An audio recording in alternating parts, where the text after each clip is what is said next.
ফিলিস্তিনের প্রতি গভীর সমর্থন কেবল তাদের ব্যক্তিগত আদর্শেই সীমাবদ্ধ থাকেনি, বরং যুক্তরাষ্ট্রের নিউ ইয়র্ক সিটির রাজনীতিতে এক নতুন দিগন্ত উন্মোচন করেছে।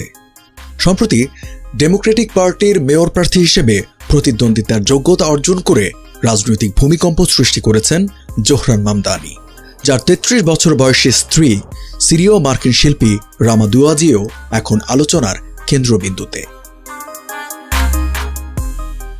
র্যাপার থেকে রাজনীতিতে আসা জোহরান এবং তার শিল্পী স্ত্রী রামার গল্প কেবল ভালোবাসার নয়, এটি ভিন্ন দুটি জগতের প্রতিবাদের এক অনন্য মিশেল। তাদের এই বন্ধন কিভাবে ফিলিস্তিনের প্রতিবাদের শিল্প আর রাজনীতির মঞ্চে এক নতুন কণ্ঠস্বর হয়ে উঠেছে তা নিয়েই এই প্রতিবেদন। র্যাপার থেকে রাজনীতিতে আসা জোহরান মামদানি পডকাস্টের নিয়মিত মুখ। উচ্চশিক্ষিত বামপন্থী এই ডেমোক্রেট তরুণ পডকাস্টে কথা বলেই মন জয় করেছেন লাখো তরুণ তরুণীর। সম্প্রতি এক পডকাস্টে তাকে জিজ্ঞাসা করা হয়েছিল তিনি ডেটিং অ্যাপে ভরসা করতে পারেন কিনা। উত্তরে জোহরান বলেছিলেন, আমার স্ত্রী রামাকে আমি হিঞ্জে খুঁজে পেয়েছি, তাই আমার ধারণা ডেটিং অ্যাপে ভরসা রাখা যায়।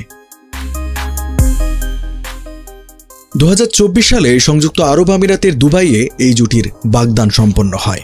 2025 সালের জানুয়ারিতে যুক্তরাষ্ট্রের নিউ ইয়র্কে বিয়ের আনুষ্ঠানিকতা সারেন তারা। হাতে গোনা ঘনিষ্ঠদের উপস্থিতিতে সারেন বিয়ের আনুষ্ঠানিকতা। বিয়ের পর বিয়ের ছবি না প্রকাশ করার জন্য সমালোচিত হন জোহরান মামদানি। তখন কয়েকটি ছবি স্টোরিতে প্রকাশ করেছিলেন।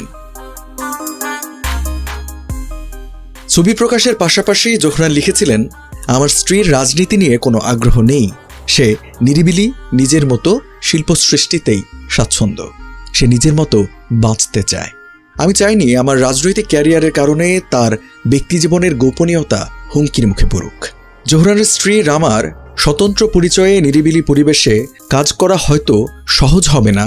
ইতোমধ্যে রাতারাতি বিশ্বের কোটি মানুষ কৌতূহলী হয়ে উঠেছে তাকে নিয়ে। তিনি এখন ট্রেন্ডে পপুলার নাও। 27 বছর বয়সী রামা দুয়াজি ব্রুকলিনের মোটামুটি পরিচিত শিল্পী। অলঙ্করণ বিষয়ে স্নাতকোত্তর করার পর পুরোদস্তুর অলঙ্করণ শিল্পী হিসেবে কাজ করছেন। অ্যানিমেটর ও সিরামিস্টিস হিসেবেও নামডাক আছে তার।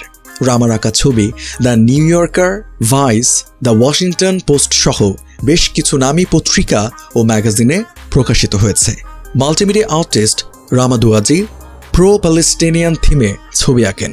আঁকা ছবি ও তৈরি শিল্পকর্মের মাধ্যমে তিনি ফিলিস্তিনিদের প্রতি নিজের সমর্থন প্রকাশ করেন। ইসরায়েলের বর্বর হত্যাকাণ্ডের বিপরীতে তিনি শিল্পী সত্তার মাধ্যমে প্রতিবাদ জানিয়ে যান। এদিকে জোহরান মামদানি 2014 সালে যুক্তরাষ্ট্রের বাউডুইন কলেজ থেকে আফ্রিকান স্টাডিজ বিষয়ে স্নাতক করার সময় জাস্টিস ফর প্যালেস্টাইন নামের এক সংগঠন প্রতিষ্ঠা করেন। তিনি প্রকাশ্যে ফিলিস্তিনি হত্যার নিন্দা জানিয়েছেন এবং ইসরায়েলের প্রধানমন্ত্রী বেনিয়ামিন নেতানিয়াহুর গ্রেপ্তারের দাবি তুলে আলোচনায় এসেছেন। জোহরানের জন্ম উগান্ডার কাম্পালায়। 7 বছর বয়সে মা বাবার সঙ্গে নিউ ইয়র্কে আসেন তিনি। 2018 সালে পান যুক্তরাষ্ট্রের নাগরিকত্ব। রামা জোহরান ভালোবাসেন গান ও শিল্প। জোহরান সাংস্কৃতিক আবহে বড় হয়েছেন আর দুজনেই ফিলিস্তিনে গণহত্যার ঘোর বিরোধী। এসব মিলিয়ে এই দুজনকে কাছে এনেছে বলে জানিয়েছেন বিশ্লেষকরা। জোহরান মামদানির মা ভারতের মীরা নায়ার আন্তর্জাতিক খ্যাতিসম্পন্ন চলচ্চিত্র নির্মাতা। তার পরিচালিত প্রথম চলচ্চিত্র সালাম বোম্বে অস্কারে মনোনীত হয়।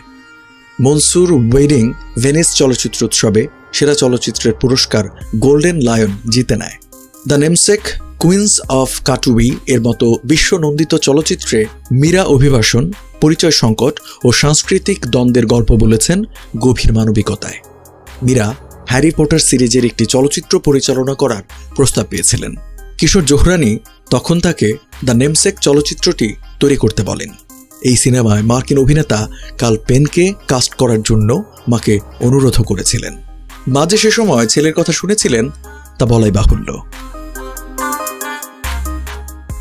জোহরান মামদানির বাবা মাহমুদ মামদানি কলম্বিয়া বিশ্ববিদ্যালয়ের রাষ্ট্রবিজ্ঞানের খ্যাতিমান অধ্যাপক। তিনি আফ্রিকান ইতিহাস, ঔপনিবেশিকতা ও জাতিসত্তা বিষয়ে বিশ্বজুড়ে প্রশংসিত গবেষণা করেছেন। লিখেছেন বিশ্বজুড়ে ইতিহাস ও রাষ্ট্রবিজ্ঞান শিক্ষায় আলোড়ন সৃষ্টিকারী বই সিটিজেন অ্যান্ড সাবজেক্ট ও হোয়েন ভিকটিমস বিকাম কিলার্স। সংস্কৃতিমনা জোহরানের খ্যাতিসম্পন্ন মা এবং রাষ্ট্রবিজ্ঞানী বাবার পরিচয়ে বেড়ে ওঠা জোহরানের মধ্যে মানবিক মূল্যবোধ দৃঢ়ভাবে প্রথিত। এ জোহরান মামদানি ও রামা দম্পতি, যারা ব্যক্তিগতভাবে শিল্প ও সংস্কৃতি ভালোবাসেন এবং ফিলিস্তিনে সংগঠিত গণহত্যার তীব্র বিরোধী, তাদের এই মিলই তাদের সম্পর্ককে আরও গভীর করেছে।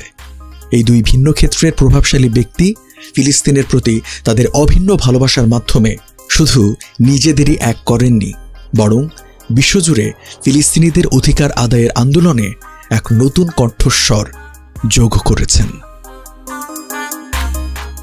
ভিডিওটি কেমন লাগলো তা কমেন্টের মাধ্যমে জানাতে পারেন। আর এ ধরনের ভিডিও নিয়মিত পেতে হকার নিউজ চ্যানেলটি সাবস্ক্রাইব করে আমাদের সঙ্গেই থাকুন।